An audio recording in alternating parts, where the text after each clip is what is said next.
यो जैमिनी नगरपालिका ward number 10 राङखानी हाँडीकोट सामुदायिक वन स्थितमा एकजना अपरिचित व्यक्ति मृत अवस्थामा रहेको भन्ने हामीलाई सूचना प्राप्त भयो र तत्कालै मलाई यहाँ इन्सपेक्टर साहबले भन्ने बित्तिकै मैले बरेङ डाँडा हाम्रो यता प्रहरी कार्यालय बरेङ डाँडा इन्सपेक्टर साहब पनि मसँगै हुनुहुन्थ्यो। उहाँलाई मैले तत्काल घटनास्थल पठाएँ। उहाँलाई घटनास्थल पठाइसकेपछि उहाँले मलाई सर घटना अलिकति गम्भीर प्रवृत्तिको छ रिपोर्टिङ गर्नुभयो र तत्कालै म पनि स्वयं त्यहाँबाट घटनास्थलमा पुगेँ र करिब करिब हामीलाई म घटनास्थलमा पुग्दाखेरि रात पर्न लागिसकेको अवस्था थियो र को के हो भन्ने सन्दर्भमा हामीले सोधीखोजी गऱ्यौँ। सुरुमा त मृतक को हो भन्ने कुरा पहिचान गर्नुपर्ने थियो। त्यसैले त्यहाँ अहिले यो भ्यू टावर निर्माण भइरहेको रहेछ र त्यो भ्यू टावरमा काम गर्ने वर्ष ६३ को देवकुमार सार्की उहाँको चाहिँ घर लमजुङ जिल्ला साबिक दिलुङ गाविस वार्ड नम्बर 9 हाल चाहिँ कोला सोथार गाउँपालिका वार्ड नम्बर 9 वर्ष ६२ को देवकुमार सार्की हो भन्ने खालको कुरा चाहिँ मृतकको पहिचान खुल्यो। त्यस पछाडि के कसरी घटनाहरू घट्यो त्यसमा संलग्न को छन् भन्ने सन्दर्भमा हामीले हाम्रो अनुसन्धान प्रक्रियाहरू अगाडि बढायौँ। त्यहाँ काम गर्ने कामदारहरू त्यहाँको नजिकको स्थानीय व्यक्तिहरू धेरैलाई हामीले सोधीखोजी गऱ्यौँ। थुप्रै व्यक्तिहरू त्यहाँ विशेष गरी 11 जना काम गरिरहेको अवस्था रहेछ त्यो काम गर्ने ठाउँमा। त्यो सम्पूर्ण काम गर्ने व्यक्तिहरूमाथि हामीले निगरानी गर्ने खबर सङ्कलन गर्ने र त्यहाँको सूचना विश्लेषण गरिसकेपछि केही व्यक्तिहरू हामीलाई शङ्का लाग्यो र तत्कालै हाम्रो इन्सपेक्टर साहब चिरञ्जीवी अधिकारी साहब पनि मसँगै त्यो टिममा हुनुहुन्थ्यो तल जैमिनीमा। त्यसैले उहाँलाई चेक पोइन्ट राख्न भनी यो माथिबाट हामीले सर्कुलर गऱ्यौँ। त्यसमा विशेष गरी त्यो घटनामा संलग्न 1 जना महिला र 2 जना पुरुष हुन सक्ने आशंका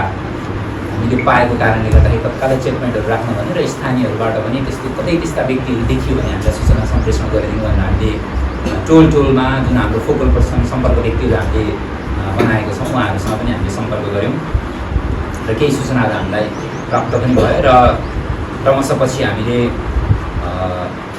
देउराली जैमिनी नगरपालिका वार्ड नम्बर 10 देउराली चोकबाट 3 जना व्यक्तिहरू यो जिल्ला कास्की पोखरा महानगरपालिका वार्ड नम्बर 26 जलधारे घर भई हाल बागलुङ जिल्ला बागलुङ जैमिनी नगरपालिका वार्ड नम्बर 10 राङखानी हाँडीकोट सामुदायिक वन स्थितमा बन्दै गरेको भ्यू टावरमा काम गर्ने वर्ष 38 को राम आकाश विश्वकर्मा। त्यसै गरी जिल्ला कास्की मादी गाउँपालिका वार्ड नम्बर 3 याङजाकोट घर भएका वर्ष 56 को दमाई भनी चिनिने आसपुरे ग्रामी र जिल्ला तनहुँ म्याग्दे गाउँपालिका वार्ड नम्बर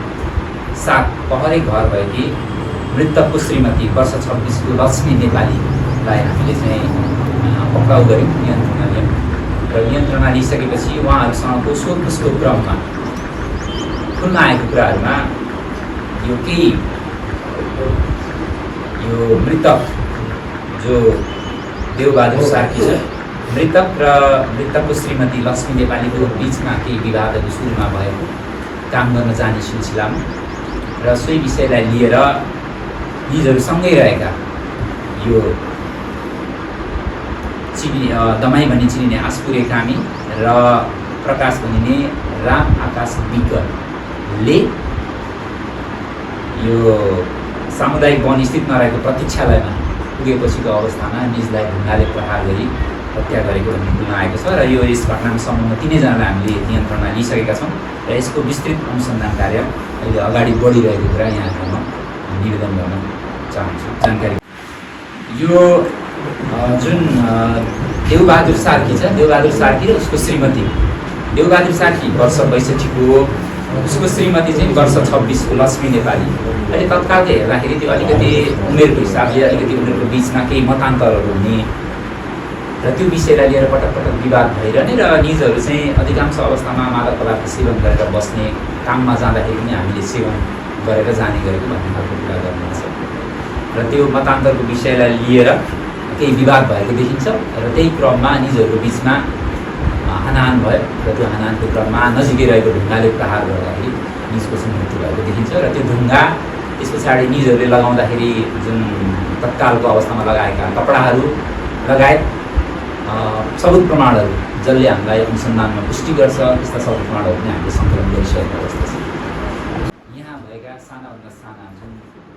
सूचनाहरू पनि प्रहरीको अनुसन्धानमा निष्कर्षमा धेरै महत्त्वपूर्ण हुन सक्छ। त्यसैले त्यस्ता सूचनाहरू समयमै हामीलाई उपलब्ध भयो भने